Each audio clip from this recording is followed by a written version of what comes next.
This is Pod Strangely Warmed, a place where we tell the good Methodist story, where we have conversations that invite followers of Jesus to seek after that loving, just, and free world that God imagines for us all, and have a little fun along the way. Hi, and welcome to Pod Strangely Warmed. I'm Daniel Hawkins, your host, and today we continue on our journey toward the horizon, getting to know the communities of amazing humans who will help lead us as we make our way into the Horizon Texas Conference. Each week in this season of the podcast, we're being joined by leaders in different areas, different strategic focus areas within the life of the annual conference. And today, we're joined by the team that will be helping tell our story. And so I'm super excited to welcome Pam Hughes, Trey West, and Dustin's on the pod today. He loves that just as much as I do, I promise. Actually, we are excited that all three of you are on the podcast today. All three of you make up the team that will help our annual conference tell its story in the breadth of ways. And Pam, you need to know before we get started that we are in prayer for you day by day, that you have to deal with these two. Thank you so much. So you're welcome. It's going to be needed ongoing, and yet I think it'll be really amazing and good. We're going to get to all of the amazing things that happen when we try to tell our story here in a little bit, and the places where communication and the church kind of come together. But I'd love to begin by just helping our community get to know you a little more fully. So Pam, when you're not helping craft the perfect words to go out to the Dallas Morning News or the Fort Worth Star-Telegram or to form the basis of a new social media piece, what are you doing when you're not doing that work on behalf of us at the annual conference? Yeah, when I'm not at work, my family keeps me really busy. So I've got two boys. I've got a 6th grader and a 4th grader. So lots of driving, lots of watching elementary school sports. We're a basketball and football family. Nice. Now we'll be a band family as well. So lots of driving all over Richardson in the name of supporting the kids. Well, very good. It was fun watching your social media this summer as the kids were getting ready to go back to school because you're not just involved in their stuff. You help lead things at their school and are deeply involved in helping the entire community there kind of get back and ready to go. PTA mom for sure. So well, very good. Very good. Thank you, Pam. Trey, when you aren't managing all the socials, the TikToks, and it's correct to say the in front of like the Facebook, the TikToks, the youths like that. The youths like that. Okay, good. What are you doing when you're not doing all things communication? Yeah, a lot of time with my wife. She's a 6th grade teacher in Plano ISD. She's pregnant with her first child, so we're very excited about that. Congratulations. Thanks. Yeah, very excited. And then our lives virtually revolve around our dog. He's a 5-year-old Chihuahua mix named Eddie. And I mean, really, like, I can't stress enough, so much of our lives revolve around him. It'll be interesting to see how having a child will affect that without him feeling like he's the ostracized second, leftovers or anything. We will begin to prepare now a support group for Eddie. Yeah, that would be good. He's going to have an emotional transition to go through in the midst of this. He will gladly be at the center of that focus group. Okay. But other than that, fall's about to be here, so college football will also consume our lives. We'll be at every TCU game up until the baby is born. Okay. So. And here I thought I liked Trey, and I knew this already, but you root for the Horned Frogs. Yes, I married TCU. I was going to say, how does a good Alabama boy root for the Horned Frogs? I tell people 2 things about my wife. I know that I married TCU and United Methodism as much as I married Becca West. So there we go. Very good. Thanks, Trey. Dustin, when you are not sitting behind all the technology thing, we had to set up like 6 extra things today just to get video and audio of Dustin while doing. So he's recording all of this while actually talking to us. And so you actually get the multitasking award for today. So when you're not multitasking, what are you doing? Right now I'm panicking because I don't know if this camera's recording. Is there a little red REC at the bottom corner of it? It's blinking. Yes. It is blinking REC. Yeah, and there's a solid red REC. Okay, sounds good. So Kelsey and I are, it's fall and we're getting ready for Halloween. We've started decorating inside of the house a little bit, and we've started getting some of the decorations from behind the shed and making them super creepy because October is coming. Technically it's still August, but October is coming, and we're excited about it. So that's our big thing is Halloween. I build my own props and everything, so that's what I like. I'm talking to everybody and the camera. Dustin's, you're underselling your love of Halloween here, because I have seen the pictures of your yard at Halloween. You could do that for your day job. Yeah, they don't pay for that though. Oh, okay. Yeah, I gotta buy candy to hand out to kids and everything. So Well, that's true. it's a money pit of a. You work to hobby. support your Halloween. Oh, I support the community. It's a community building thing. Very good. Very good. Just last week, I was scrolling online, and one of our clergy friends was getting ready for back to school backpack blessings and things like that. And one of their literal neighbors had like a 12-foot tall skeleton in the front yard with a backpack on. Right, getting ready for the start of school, and the first human I thought of was Dustin. It's like, this has to be. It's like, did you move to Arlington? And the answer's no. But now you have goals. This can live in August too. It doesn't just have to be a Halloween. There are thing. others like me. I'm not the only one, and that's where I find joy. Quick funny story. Like any good social communications person, we stalked each other the second we found out about each other.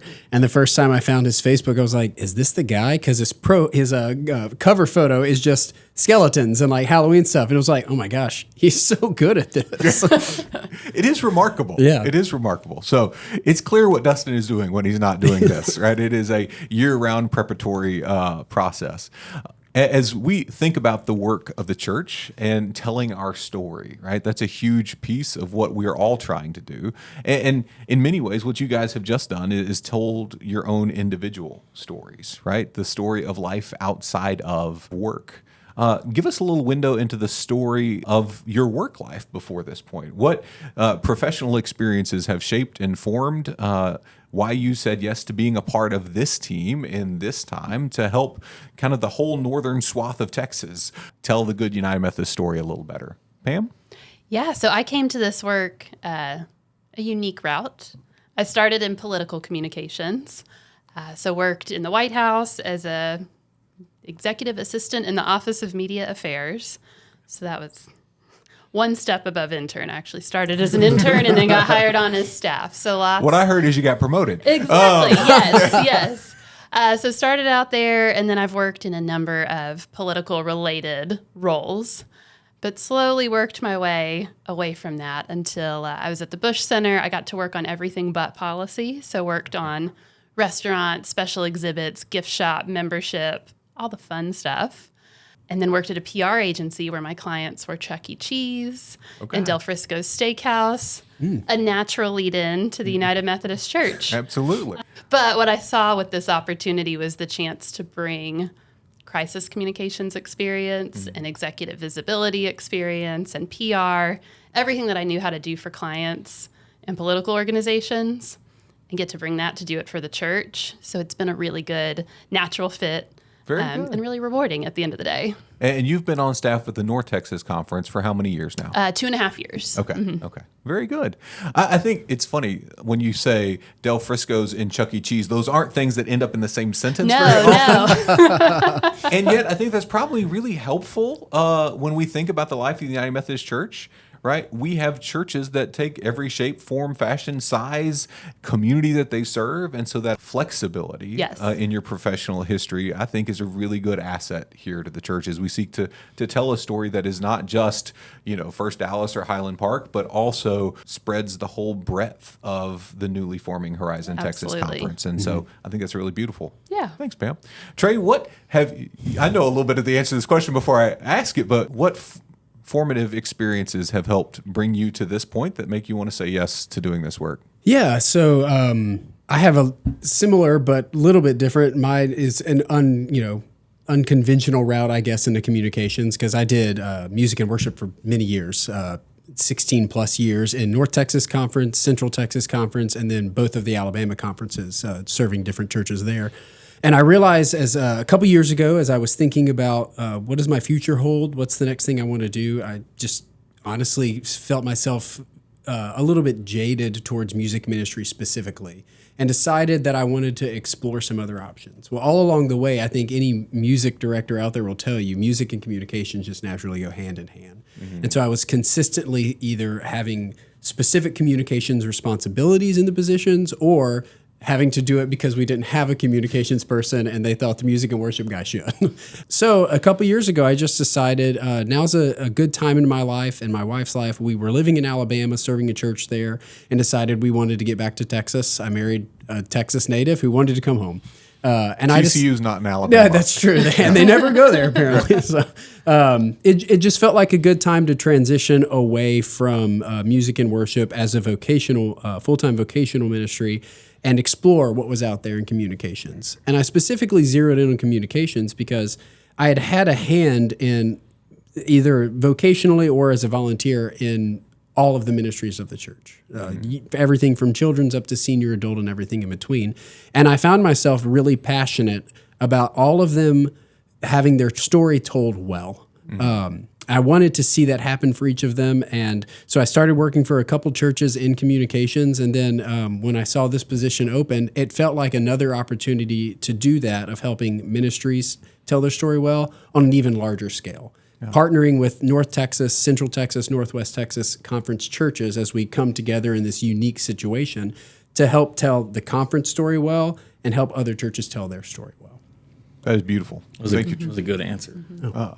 Dustin, what I know you and I have worked together for a while here on the Central Texas Conference side of things. Before you worked for the conference, what roles did you have, and what kind of professionally prepared you to help produce media that tells this story day by day, week by week, going into the future with Horizon? Yeah. So I've been working in video production since like middle school, I think, when I bought my first camera and wanted to make ghost hunting videos, which aligns with my Halloween stuff. But no, I worked for my Christian college, doing a lot of promotion stuff with them, telling their story, and then I worked at a summer camp and told that whole, made videos every single week for that, and then worked for Methodist Church in our conference, and I started doing their weekly stuff, and then from there I started working with the conference. So I've been telling a Christian story for a very long time. And in various radio, podcasts, video formats, and everything on YouTube and everything. It's what I do all the time. Dustin was telling us before we came on that he has a 15-year-old YouTube channel with 5 videos on it that he'd love for you to go check out. I'm not going to tell you how to spell Dustin's last name, just so you can't go search for it on YouTube right now. But it's not under my name exactly. Okay, that's the saving grace. You have to know what you're looking for. We will not link it in the show notes. Probably not. No, Dustin's in charge of the show notes. That ain't happening. I'm going to find it. Right. There are specifically video and audio medium is one of the newly present mediums, not in communications broadly, but specifically in the life of the church, right? Historically, video and audio were the work of the giant mega churches, right? And now it's a place where nearly every church is live streaming their services on a Sunday morning, is engaging in some form of video content through their social media, is trying to tell their story, whether it's the church itself or individual members within the church, trying to engage communities in knowing what good thing Jesus is doing in their midst. Each of you has named an experience base in communication in the church. What have you seen change over the last 3.5 years, over the last period of time? What are you seeing that's changing, and what are you seeing that is remaining the same as communication, telling our story, and the life of the church kind of move into a different era? Yeah. I have an answer if you want me to. Go for it.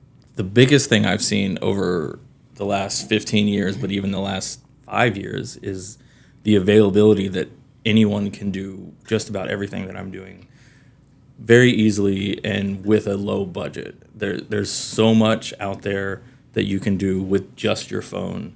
You can record a podcast on just your phone. You can record really good video with your phone. You can do all of it with just your phone. And there's so many creators and churches that are doing that really well. And you just got to put in a little bit of time to make it look really good. But the more you do it, the better you get at it. And I've always said the best camera is the one you have, and not trying to get the best equipment. And this whole room is full of stuff. You don't have to have all this. We like it. but you don't have to. That's the biggest change that I've seen that I think our churches can glean from. I do think you're right, that because sometimes the equipment barrier to entry feels insurmountable, but we forget we walk around with a piece of equipment that can do almost anything just sitting in our pocket. And so being free to do that. Now, for future budget planners of the annual conference, just because Dustin can do it with his phone does not mean that Dustin needs to do it with his phone. True. What have y'all seen morph and change over the years of communication? And maybe it's something specific or maybe a bigger picture, 30,000-foot view of things. I agree with the accessibility, just the way it is. I was talking with Dustin the other day, saying some graphic designers are going to cringe. Canva is an incredibly valuable resource. I told him my favorite thing about Canva is it's made designing and creating graphics from scratch easier than it's ever been before. Yeah. The worst thing about Canva is it makes everyone think they're a graphic designer. Right. But just the accessibility, the fact that there are these templates and these themes that are readily available, that's just not something we would have had even 5, 6, 7 years ago. People were creating things in Publisher, making me cringe. Canva, and then social media, the access that we just have to be able to communicate regularly and digitally online. I always say the pandemic, in the span of 1 year, 2020, the pandemic aged churches 10 years. Just what they had to do with pivoting towards live stream. I know of at least 3 churches I've worked at that were not live streaming February 2020, and they were actively live streaming by April of 2020. Yeah.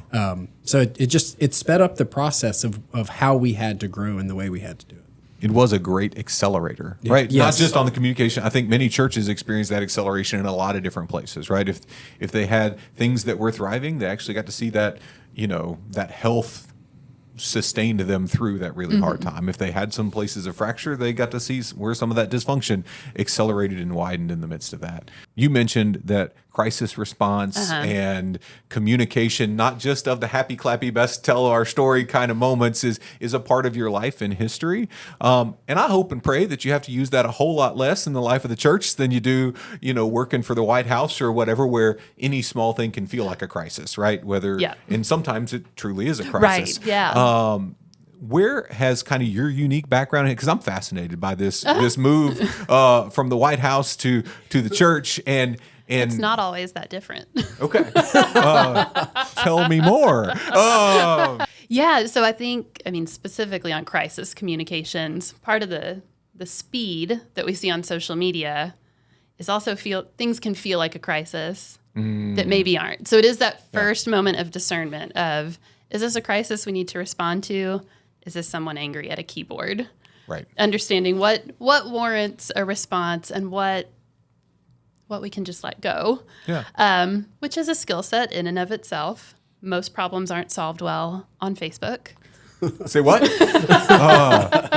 It's just where every one of my problems get solved. I don't understand. But that experience also, I think, forced me to have the ability to put on some different hats and think a few steps down the road of, okay, we have to make a decision. That's a big part of, what's happening at the White House and what's happening in the conference office. If we're making a decision, we know it's not going to make everyone happy.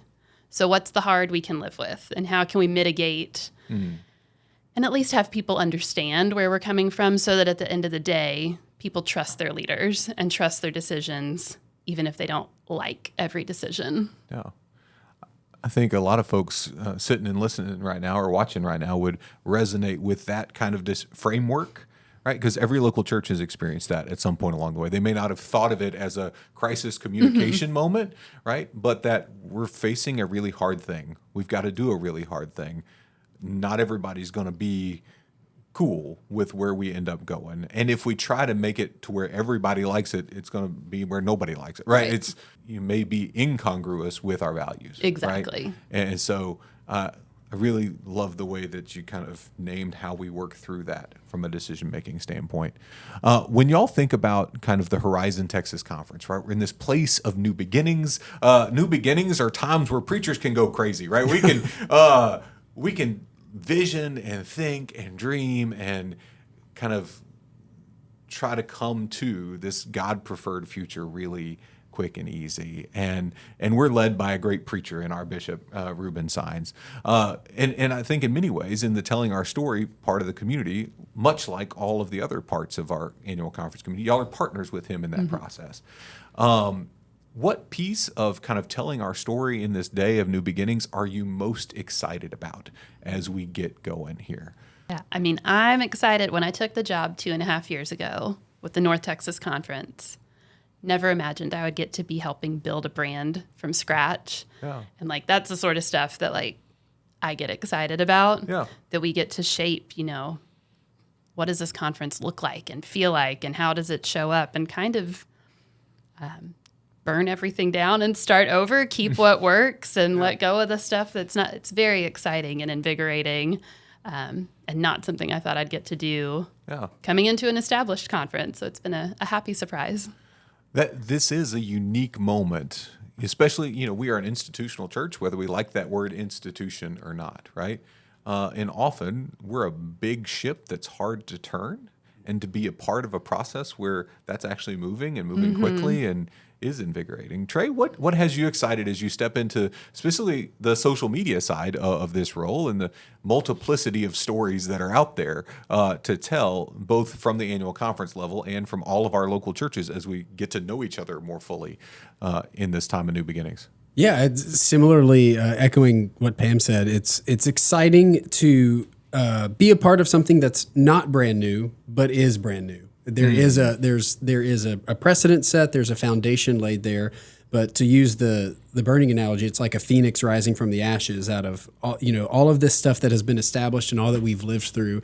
And even in cases where people are maybe mourning the loss of some individual entity of some sort, there's going to be something brighter and better that rises out of it. And specifically with social media, I've been lucky enough to inherit platforms that were well maintained and well monitored and well run, and getting to kind of take what they've done well and even amplify it and do something new and different and more with it, and try to live into this, I was going to say late 21st century. It's not late. We're still very early into the 21st century, but it feels like we've been here for decades and decades already. But this ever-evolving 21st century, what is relevant on social media today? YouTube Shorts comes to mind of something that's really taken off in the last couple of years. It didn't exist 5 years ago. Right. We're living in this constantly evolving society, and especially digitally. And so getting to create something that already has a foundation, but getting to do different things with it. Yeah. And helping those local churches tell those stories, and maybe even hopefully be able to teach them on how they can utilize all of these tools we've mentioned already. We've got the best story, right? Oh, yeah. Being able to tell it and tell it well and help each other do that is a really powerful gift. Dustin, what are you excited about in this time of new beginnings? As Daniel has mentioned, we've been doing this together for a long time, and I worked for the conference for 5 years and worked for a church in our conference for 3 or 4 years before that. And I'm excited about sticking around and being able to continue working with the relationships that I've built, and the pastors and the churches and the lay people and all the learning that it's happened. I'm excited to be able to continue using that in the new conference and making the new friends and joining with all these other new churches from the North Texas and Northwest Texas Conference. And then I know that there's a ton of people in Central Texas that I haven't met yet because it's such a giant conference. So just being able to continue doing that ministry and working with churches is what excites me, and that's what I'm most excited about this new conference. That is an interesting place where we're at right now, right? And one of your great gifts that I've seen you do again and again and again, you're sent to a church with a general idea. Go tell a story of this cool event. And you show up with a microphone and a camera, and people don't know what their story is yet, right? There's a good story there, but you help coach them and cultivate that out and tell a fantastic story, not just of a good event, but of what Christ is doing in that moment and in that time.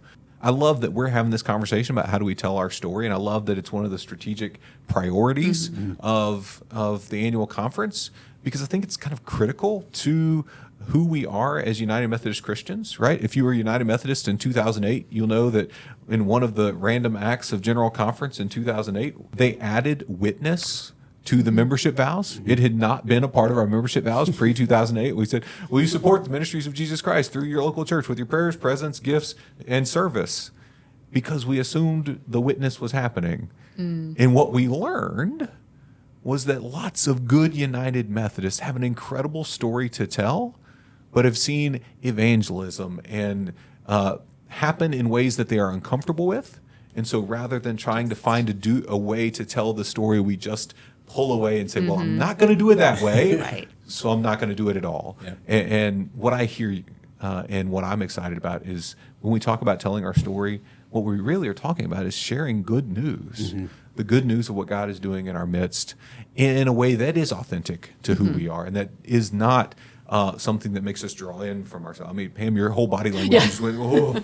I think we've all been accosted at different points along the way by people who are absolutely convinced that we are, on that street corner because we are terrible, no good, very bad, sorry suckers. And, we need to pray the prayer that they want us to pray in that exact moment. And, I'm sure their intentions are in the right place, right? But the outcome is the opposite, right? It takes a good and faithful Christian to make me go, please shut up in the name of Jesus, right? And so, but in this season, you guys are working on behalf of the conference to help tell the conference story, right? But it's not just a conference story to tell. It's the story of what Christ is doing in all of our local churches and communities. I wonder, we're getting near the end of our time today. Each of you has kind of worked for the conference for different periods of time. Trey, you're working on like day 11 or something like that. Less than that. Less than that. But I've been monitoring our social during those 11 days, and you have reshared a couple of really good and amazing stories of life-changing work that is happening across the annual conference.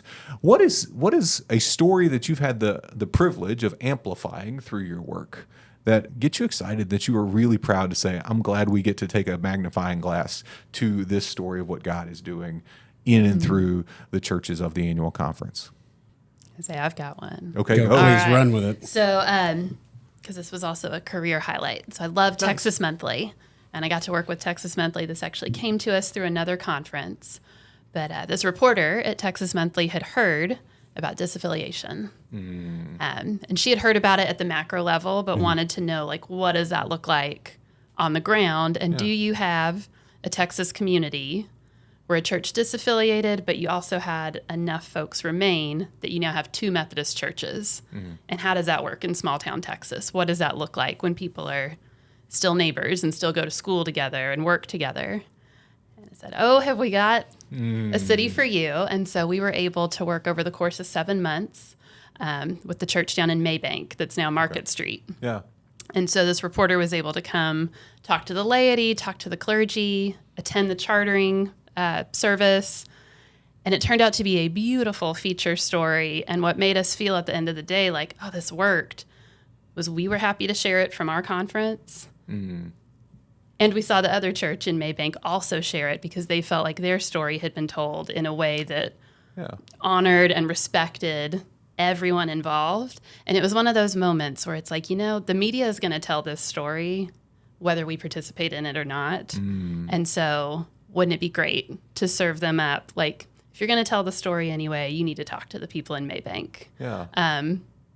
So that was a moment where it was great to see that come to fruition, and it felt so good to be there at their chartering service to get to know the individuals and then see that reflected, in this statewide feature. That is so beautiful and so cool. What else? I think of a lot of the talk around disaffiliation are the churches that are leaving, but we're not talking about United Methodist churches are still being planted every year. I just last year, outside of communications, had the opportunity to serve as a seasonal choir director for Melissa UMC up there with Reverend Stacy Piakun. And what I found in Melissa, which 20 years ago was maybe a stop on the interstate, I'm not exactly sure, but Melissa and Anna is this budding, growing area, and I found a church amidst this area that's growing very quickly, a beautiful, vibrant congregation of United Methodists who have been there less than a decade, many of them from other denominations and other congregations who didn't have a spiritual home. And in this place, they've found this ability to join together, and they're thriving and they're growing and they're doing wonderful work in this otherwise small community. So it's easy to focus on churches that have chosen to leave for a myriad of reasons. But we should also be telling the story of the vibrancy and the growth that's still happening and is still going to be happening for years to come. Amen. Amen. Dustin, what has you celebrating these days? What story? Yeah, so one of the favorite stories that I've done, we've done a ton. Last year, we did a video about China Springs UMC, and they make cookies for all the teachers on the first day of school every single year. And they make like 500 or 600 cookies because every teacher gets a whole bag of cookies. And it's all different flavors and everything. And so everyone looks forward to it. And they know that every school in that district gets a whole thing of cookies. And I love cookies too. I mean, that's right. Who's not going to want a giant bag of homemade cookies? And I got to tell the story of how, that church has been doing this for 40 years, and they get together and they have a kitchen in the church that's making cookies for a while, but then everyone at their little homes is making their own batch of cookies with their special recipe and everything, and then they bring them all, and then they take them to all the schools. And I don't know, that's a really cool way that our churches are serving the community in a small way. They're giving them to teachers, not students or anything like that. That's a whole other project that maybe one of our larger churches can take over next year. But that little thing, those teachers know that this church is thinking about them throughout the summer and getting ready the weeks leading up to school starting and praying over the cookies and praying over the students in the classrooms and everything. It's just a really cool thing that I enjoyed a lot. Well, we are people of Jesus who believe Jesus meets us in King's Hawaiian and grape juice. So why couldn't Jesus meet us and meet our communities with amazing homemade chocolate chip cookies? We are coming near the end of our time today, and each one of you has your own specialty within kind of this communications work that we do. You get to deal with them, and Trey, you're going to work on social. Dustin, you do all the video production. If you just had one or two sentences to kind of break the fourth wall for a second, look directly out to our churches and have a word of encouragement, a word of advice, a word of kind of to take with them, a little nugget to take with them as they move into this new season of telling their story, a story of God's faithfulness and God's presence that sometimes involves calories and sometimes doesn't. What would you have to say? I would say, and I think you already hit on it, but every church, every person has a story. And often we don't recognize our own stories because it's like our nose, that it's just so close, we're looking past it.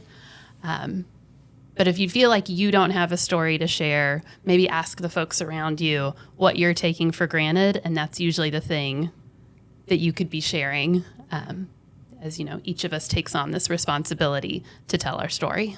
Amen. Send us your stories, but also follow, like, and share. Social media, it operates entirely off of your interaction with it. Liking it is great. Sharing it's better.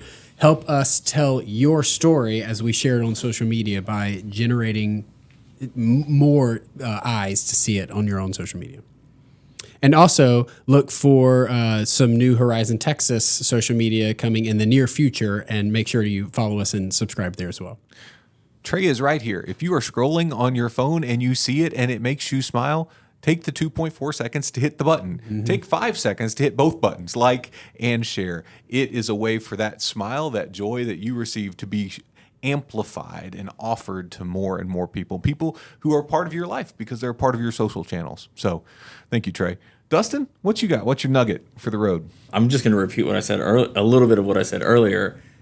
Y'all can tell the story. This is one of the 5 priorities of the conference, and you can tell your story. You can start a podcast. You can make a video. You can post pictures, even if you're just posting pictures on Facebook. You can do this on your own. I'm not even looking at the camera. I'm looking at everyone else.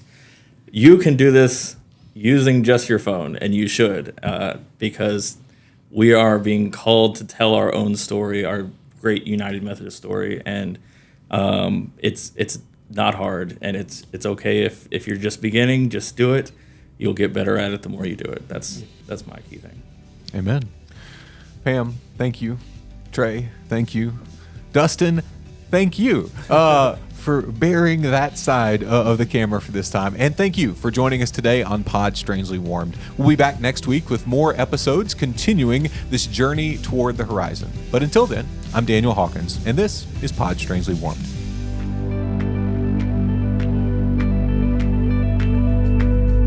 This has been Pod Strangely Warmed. If you enjoyed our conversation today, know that you can find us anywhere you find podcasts. On Spotify, Apple Podcast, YouTube, any and all the places, we are there. So if you want to continue the good United Methodist conversation that you've been a part of today, find us, like us, rate us, review us, and share with a friend so that the good news that is happening right here in our own midst can amplify even more. This isn't my thing. That's okay. You're good. I'm going to edit all of this out. Yeah. You're in charge of it. So